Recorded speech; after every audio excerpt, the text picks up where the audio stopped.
आहे. ज्यांनी ज्यांनी साठवला त्यांना त्यांना आठवला. बर उलट सांगतो, ज्यांनी आठवला त्यांना साठवलेला मिळाला. बँकेत पैसे असल्यावर मिळत का नसल्यावर? पूर्वी विड्रॉल मिळायचा, ते कॉईन मिळायचा, नंबर यायचा. आता नवीन पद्धत आली, ते हे आलं ATM कार्ड आलं, मशीनमध्ये घातलं मशीन काय देतं पैसे. आता तर नवीन सिस्टीम आली, नुसतं असं करायचं. अहो एक दिवशी मी असे केले पाठवले, वरच पाहत होतो तर तर गेले. आम्ही म्हणले नोटा दिसल्या नाही, नवीन सिस्टीम आली ना आता. अहो एका आजीनं ATM मशीनमध्ये गेली पैसे काढायला. मी गेलो तिथं, म्हातारीला 2000 आले होते. आता हे 19-22 तारखेचा हप्ता आला होता. नाही ना, हे आता नवीन शेतकऱ्याचं नाही आलं का कृषीचं काहीतरी, ते लाडकी बहीण लय म्हातारी झाली आता. 50 लाख सावत्र बहिणी केल्या ती यायनं. तुम्ही काय सांगा मला त्याची नाटकं. उगा आपलं सगळं बोलायला लावू नका म्हणलं तर असं घेतलं साधून आणि गेले निघून. आता मारा तुम्ही तशा बहिणी. ती आजी गेली ATM मध्ये, कशासाठी? पैसे काढाय. आता ATM मशीन मध्ये गेल्यावर साहेब तिने ATM द्यावं का नाही सांग. तिथे गेल्यावर ATM मशीन मध्ये आधार कार्ड घातलं. आता मला पैसे काढायची गडबड. मला आजी बाजूला सारखा, मला काढू द्या, गप्प म्हणले मला पैसे काढू दे. अबे मला आजी ह्याच्यावर मिळत नाही, तो या नावावर जमीन नाही. 2-3 वेळा कार्ड घातलं, म्हणलं म्हातारी मशीन बिगडी तिकडे आते. ते स्मार्ट बनवलेलं होतं, कसं काढतो म्हणून मी माझं कार्ड घातलं. पैसे 500-500 नोटा आल्या. म्हणले असं कार्ड तर आमच्या पप्प्याच्या बापाला 6 महिन्यापूर्वीच आलं. म्हणलं मग घेऊन या. घरी गेली, पप्प्याचा बापानं कार्ड आणलं आणि माझ्या देखत असं घातलं. पप्प्याच्या बापाला विचारलं किती काढायचे, तो म्हणला 25 काढा. 25,000चं बटन दाबलं आणि जिथून पैसे येते ना माझे 500 आलते. म्हातारी तिथं पाहत होती. सुर वाजलं, खट खट, पैसे नाही आले. एकूण कागद खाली पडला. खाली पडलेला कागद म्हातारीनं पाहिल्यावर तळपायची आग बसता गेली की. म्हातारी म्हणली आमच्या यायचा असं यायचा हात ज्याला लागला त्याचं वाटुळच. हे मशीन बिघडलं म्हणले, पैसेच देईन आता. मी म्हणलं तुम्ही भांडण करू नका, कार्ड इकडे घ्या. मी कार्ड घेतलं, मशीनमध्ये घातला, 1000 रुपयाचे आकडा टाकला आणि पैसे जिथं येते तिथं लक्ष देत होतो. पैसे नाही आले, पुन्हा कागद पडला. मग मी विचारलं आजी, पप्प्याच्या बापाला विचारावर तुम्ही खातं खोललं होतं तेव्हा काही टाकले का? म्हणले नाही. मग काय बापाची पेंड मशीन पैसे द्यायला? अरे मशीन पैसे देतं पण कोणाला? ज्याच्या खात्यात आहे. अरे देव भेटतो कोणाला? ज्याच्या हृदयात आहे त्याला. मग हृदयात असणाऱ्याला जर देव भेटावं वाटत असेल तर तुमचं ATM कार्ड आळंदी पंढरीला गेलंच पाहिजे. महाराजाचं प्रमाण सांगतो. मंथोनी नवनीता तैसे गे अनंता वया व्यर्थ कथा. महाराज म्हणतात आम्ही त्याला आठवलं आणि आठवल्याचा परिणाम जे साठवलेले ते प्रतिबिंबित झालं. मग त्याच्याद्वारा आम्हाला आनंद झाला. तो किती झाला? प्रेमे चालेला प्रवाहू नाम ओघलवला हो. प्रवाहासारखा आनंद होतो. आता इथे प्रेम शब्दाचा अर्थ होतो भक्ती. प्रेम शब्दाचा अर्थ काय होतो? भक्ती. आणि भक्ती शब्दाचा दुसरा अर्थ होतो प्रेम. पण आता ऐका, कोणतं प्रेम, कोणती भक्ती? नारद भक्ती सूत्रामध्ये भक्तीची व्याख्या सांगितली. 7वास्मिन परम प्रेम रूपा निजात्पदी उभे गते स्मृत्या. नाथ महाराजाला विचारा, सर्वाहुनी निराळा रजतमा वेगळा भोगी प्रेम कळा त्याची भक्ती. पण प्रेमाचं वर्णन करता नाही का सुभाषित कारण असं केलं, जगातले सगळे लोक एकमेकावर प्रेम करतात, त्यांचा स्वार्थ आहे. त्याचा श्लोक सांगितला. काय श्लोक सांगितला? नवारे पत्युपकामाये पत्युप्रियो भवती आत्मानस्तु कामाये पत्युप्रियो भवती. नवारे मित्रस्य कामाये मित्रं प्रियो भवती आत्मानस्तु कामाये मित्रं प्रियो भवती. नवारे सर्वस्य कामाये सर्वं प्रियो भवती आत्मानस्तु कामाये सर्वं प्रियो भवती. या जगातले सगळे लोक एकमेकावर प्रेम करतात, त्यांचा स्वार्थ आहे. म्हणजे इथं हा प्रेम शब्द घेऊन चालत नाही. मग इथे प्रेम शब्दाचा अर्थ जर करायचा असेल तर भक्तीच करावा लागेल. प्रेमे चालेला प्रवाहू. मग प्रवाहासारखा आनंद पाहिजे तुम्हाला. कशाने मिळेल? नाम ओघ लवलाहू. भगवंताच्या नामाचा लाहू. जसं नामदेवरायाच्या आईला देवाचा लागला. काय? लाहो लागला वो लागला आंबेता. लाहो लागला वो लागला आंबेता. लागला वो लागला आंबेता. लाहो लागला वो लागला आंबेता. विठाबाई माऊलीता. विठाबाई माऊलीता. विठाबाई माऊलीता. विठाबाई माऊलीता. लागला वो लागला आंबेता. लाहो लागला वो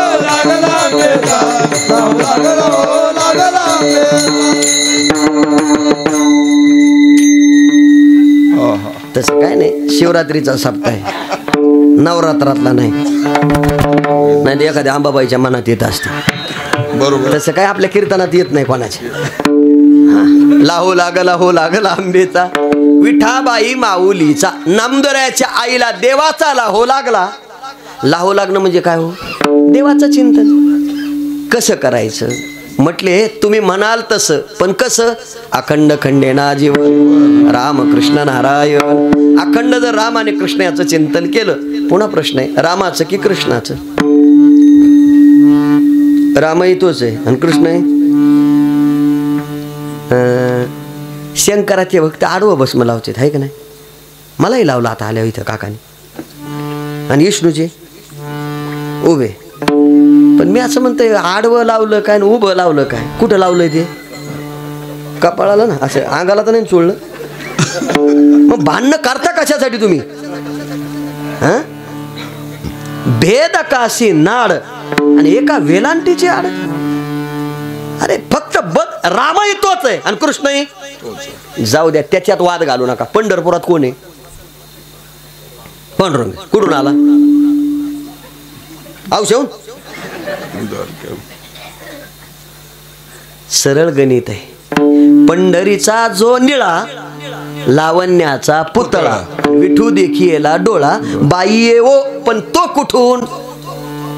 गोकुळे होणे झाला येता, निज प्रेम भक्ती भक्ता घ्या घ्या आता म्हणतसे. गोकुळेच्या कुठून आला? गोकुळ. मग गोकुळात कोण होता? कृष्ण. म्हणजे गोकुळातला कृष्ण तोच, अयोध्येतला राम तोच आणि पंढरपुरातला पांडुरंग तोच. तरी माणसं प्रयागला गेलीत आंघोळ्या कराय. बघा अहो काय काय तर गर्दीत मेले हो. मला एक कळत नाही. आयसी चंद्रभागा ऐसे भीमातीर आहे का? कुठं दाखवा. सकळ ही तीर्थे घडती एक वेळा आणि चंद्रभागा डोळा देखलिया. आंघोळ लांबच राहिली झाल. पाहिलं तरी माणसं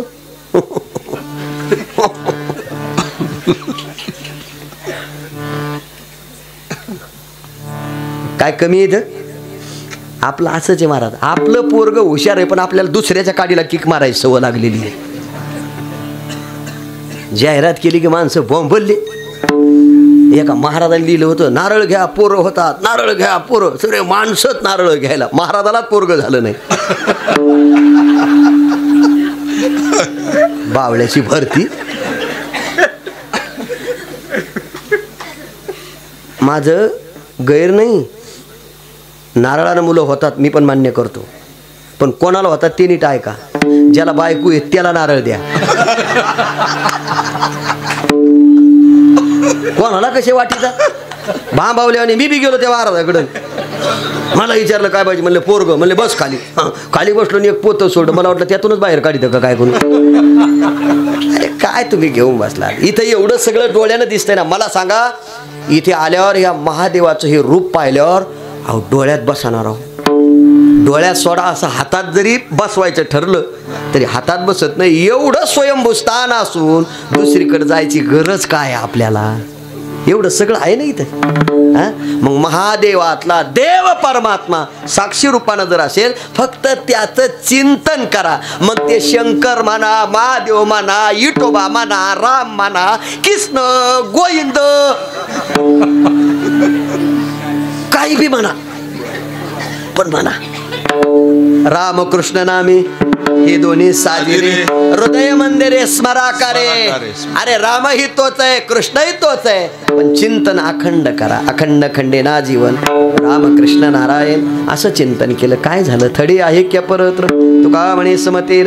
दोन थडे आहेत, एक अलीकडची आणि दुसरी पलीकडची आहे. अलीकडच्या तीराच्या माणसाला पलीकडे जायचं. पलीकडे काय? पहिलं उभा दाता कटीकर ठेवणी.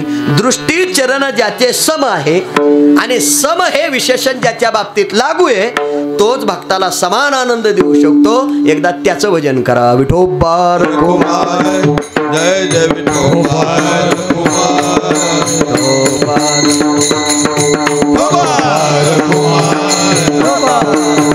जय जय कुमार